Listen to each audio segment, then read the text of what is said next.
Revolutions don't begin with violence. They begin with silence. It's that quiet, chilling moment when an entire people realize their rulers will no longer listen.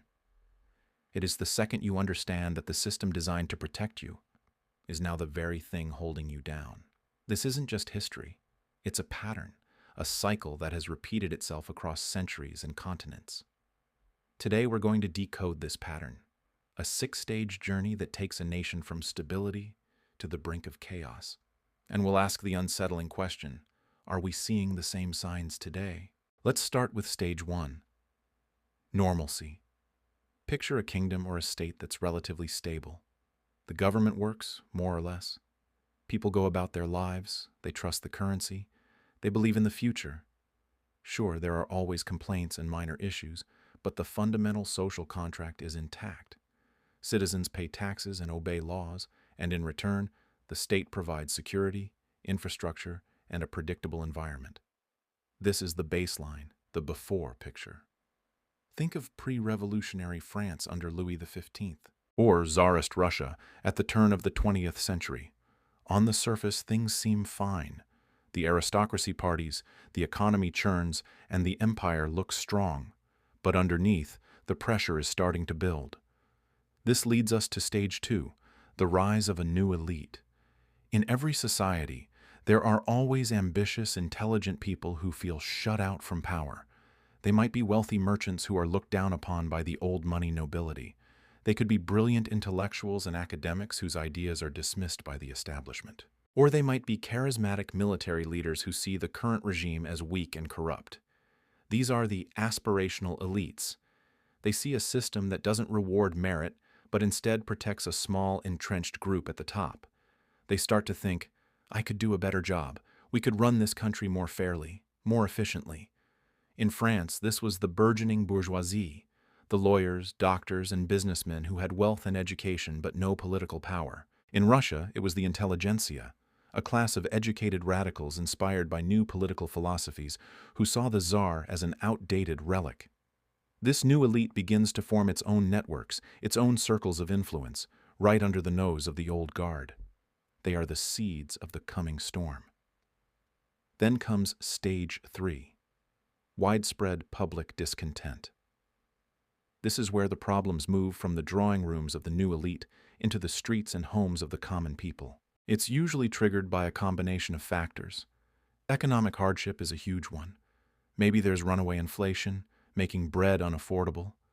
Maybe taxes become unbearable, crushing farmers and workers to fund distant wars or the lavish lifestyles of the rulers. In pre-revolutionary France, years of bad harvests and the crown's bankruptcy led to widespread hunger. People were literally starving while the royals were feasting at Versailles. In Cuba before Castro, rampant inequality and economic exploitation by foreign interests created a massive gap between the haves and the have-nots. This economic pain creates a sense of profound injustice. People start to feel that the system is rigged against them, that their hard work means nothing, and that their children have no future. The social contract is fraying. The promise of a better life seems like a lie. This discontent is then supercharged by stage four, the unifying narrative. Public anger is just scattered noise until someone gives it a voice, a story that everyone can understand and rally behind. This is the job of the new elite we talked about. They take the complex frustrations of the people and simplify them into a powerful, compelling narrative. It's always a story of us versus them. It's the virtuous, hardworking people versus the corrupt, decadent rulers. In France, the narrative was about liberty, equality, fraternity against the tyranny of the monarchy and the aristocracy. In Russia, the Bolsheviks offered a simple, brutal narrative: the workers of the world versus their capitalist oppressors. In Cuba, it was the Cuban people versus the corrupt Batista regime and its American backers. This story doesn't have to be entirely true, but it has to feel true. It gives people a common enemy and a shared hope. It turns individual suffering into a collective cause. And with the rise of mass media, pamphlets in the 18th century, newspapers in the 20th, and social media today, this narrative can spread like wildfire. uniting millions in a shared sense of purpose and outrage. Now we arrive at a critical turning point, Stage 5. The trigger event. The country is a powder keg.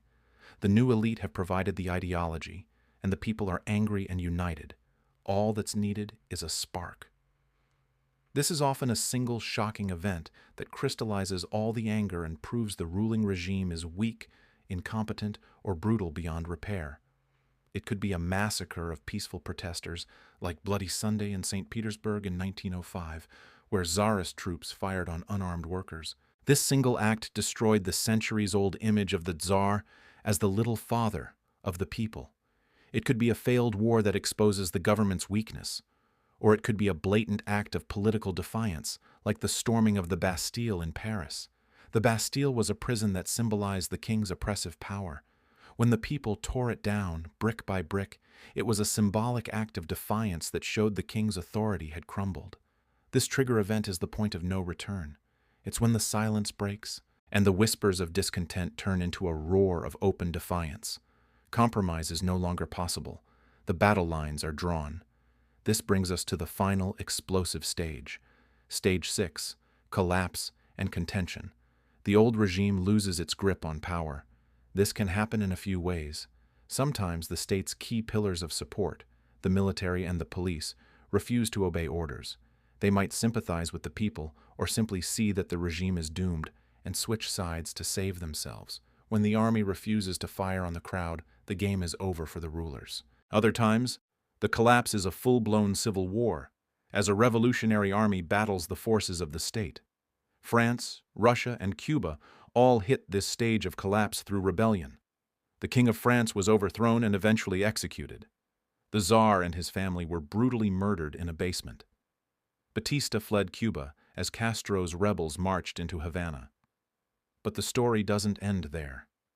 The collapse of the old order creates a power vacuum. The revolutionary coalition that united to overthrow the old rulers often splinters. The moderate revolutionaries who just wanted reform find themselves in conflict with the radical revolutionaries who want to burn the whole system down and start again. This leads to a period of intense internal struggle, often more violent than the revolution itself. In France, it led to the Reign of Terror, where revolutionaries turned on each other. In Russia, it led to a brutal civil war. The revolution, in a grim and ironic twist, begins to eat its own children. So, why does this historical pattern matter to us, right now? Because the same forces are at play today across the world. Look around. We see deep political polarization, where the other side isn't just wrong, they're seen as evil. We see the rise of powerful new elites, particularly in the tech and media worlds, who are challenging the old structures of power. We see widespread economic pain, with inflation eating away at savings, and a growing sense that the system is rigged for a select few. We see the power of unifying narratives spreading instantly through social media, creating digital tribes and fueling outrage.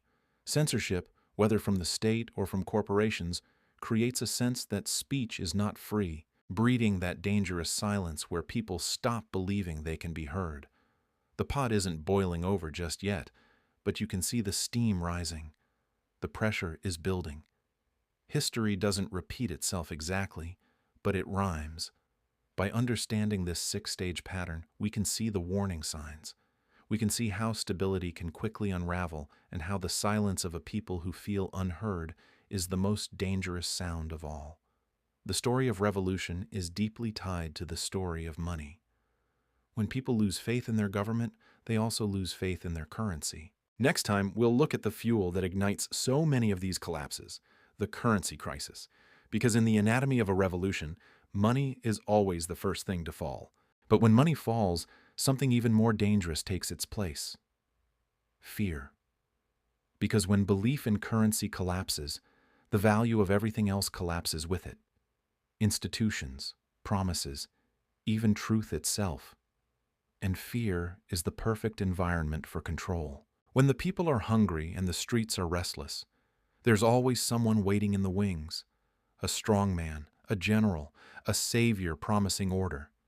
He speaks the language of stability, of safety, of national pride. But beneath it lies the oldest trade in history, freedom for security. And every time, the people make that trade. In France, it was Napoleon, a soldier who promised to end the chaos and make the nation great again. He did, for a while. Then his wars devoured Europe. In Russia, it was Lenin, then Stalin, revolutionaries who promised equality and delivered terror. In Cuba, it was Fidel, the hero who became the state itself. The pattern doesn't stop at collapse. It continues into consolidation. Stage 6 becomes Stage 1 for a new cycle. The new regime becomes the old guard. The revolutionaries become the establishment. And the silence begins again. That's the cruel rhythm of history. Revolution creates reform. Reform becomes rigidity. And rigidity breeds rebellion. Every generation inherits not just a government, but a set of illusions. The belief that this time will be different. That our ideals will resist corruption. That our system is self-correcting. But power doesn't reform itself. It protects itself. And once it learns the mistakes of the last regime, it builds a smarter cage. Today, that cage doesn't look like chains or firing squads. It looks like debt, distraction, and digital dependence. It looks like a population convinced that scrolling is freedom and that voting every few years is power. The modern revolution won't storm palaces. It will vanish into algorithms. It won't burn cities. It will burn attention spans. Because if the people never look up, the system never needs to change. That's the silence we're in now. Not the silence of fear, the silence of noise. Everyone talking, no one listening.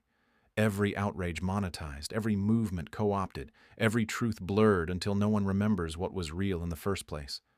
It's not censorship that kills societies. It's confusion. And confusion is the most efficient form of control ever invented. The question is no longer whether a revolution is coming. It's whether we'll recognize it when it does. Because it may not look like mobs in the streets. It may look like a quiet refusal to participate. People turning away from the system altogether. From politics, from banks, from media. A digital secession where faith dies not in fire, but in apathy. That's how revolutions begin in the 21st century. Not with banners, but with disconnection. And maybe, just maybe, that's what every empire fears most. Not rebellion, but irrelevance. Because when people stop believing, they stop obeying. And when they stop obeying, the whole illusion of order starts to crack. So where are we now in this 6-stage pattern? We've passed through normalcy. We've watched a new elite rise. The tech class, the financial titans, the unelected architects of our information flow. We've seen discontent spread, wages stagnate, costs explode, hope shrink. We've heard the unifying narratives, the slogans, the hashtags, the endless promises of salvation from both sides. And we've felt the tremors of trigger events, riots, pandemics, economic shocks. Stage 5 has already begun. Stage 6, collapse and contention, doesn't need to arrive with civil war. It can arrive with something quieter, the slow breakdown of trust. And that's the stage we're walking into now. The lines aren't between nations, they're between realities. Two halves of a country that no longer share the same truth. No society has ever survived that divide for long. History never repeats exactly, but it rhymes in a familiar key. And right now, the melody is unmistakable. We're hearing the same notes that played before every fall. Pride, denial, distraction, and debt. The tempo is faster this time, but the song is the same. So the question isn't, could it happen here? It's, how far in are we? And if the answer is what it appears to be, Stage 5 turning to Stage 6, then the next sound we hear won't be silence. It will be the echo of history closing another chapter. Because revolutions never die. They just change costumes. And the curtain is rising again. Pause. Soft fade to black. Next time on The Lost Archives. The currency collapse pattern, when belief becomes paper, and paper becomes nothing.